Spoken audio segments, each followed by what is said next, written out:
وہ بابر کو زیادہ سپورٹ مل رہی تھی، لیکن بعد میں کراؤڈ آہستہ سے آپ کی طرف متوجہ ہوا، تو کیا فیلنگس تھی آپ کی جب کراؤڈ آپ کو سپورٹ کر رہا تھا؟ تو دیکھیے ایک ہی ٹیم ہے، ایک ہی لڑکے ہیں سارے، یہ نہیں ہے کہ بابر بھائی دوسری ٹیم کے ہے یا ہم کوئی وہ دوسری ٹیم سے آیا ہوا ہے، تو ہمیں خوشی ہوتی ہے کہ اس کو لوگ سپورٹ کرتے ہیں اور ساتھ ساتھ ہمیں بھی سپورٹ کر رہے ہیں.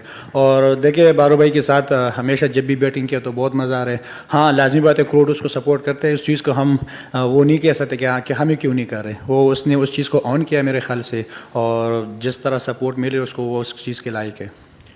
اچھا سردار فرحان، آپ بڑے عرصے سے ماشاءاللہ بڑی اچھی پرفارمنس دے رہے ہیں ڈومیسٹک کرکٹ میں، اور بڑی محنت کی ہے، محنت کر کے آپ نے اپنی جگہ بنائی، اور اب ایسا لگ رہا ہے کہ آپ ایک پرماننٹ ممبر ہو گئے T20 کرکٹ ٹیم کے. کیسا فیل کرتے ہیں کہ ساری محنت اور پھر ایک آپ نے خاص کر ابھی فرنٹ لائن آپ میرا خیال ہے پاکستان کے بیٹسمین بن گئے؟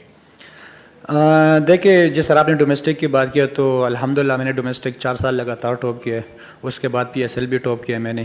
لیکن آج بھی میں فخر بھائی کے ساتھ یہ بات کر رہا تھا کہ لاسٹ 2-3 میچز سے نا میں بہت ریلیکس ہوں.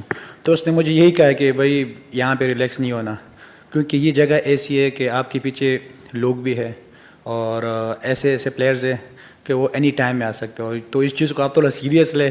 تو میرے اسپیشل فخر بھائی کے ساتھ آج 20 سے 25 منٹ بات ہوئی اس چیز پہ کہ اس کا صلہ اللہ نے مجھے میچ میں دیا، اس نے تھوڑا سمجھایا بھی ہے، کیونکہ ایکسپیرینس پلیئر ہے. اس سے کافی جب بھی میں پھنستا ہوں یا مجھے تھوڑا سا پرابلم ہوتا ہے تو میں فخر بھائی کے پاس جاتا ہوں اور مجھے سمجھاتا بھی اور بتاتا بھی ہے.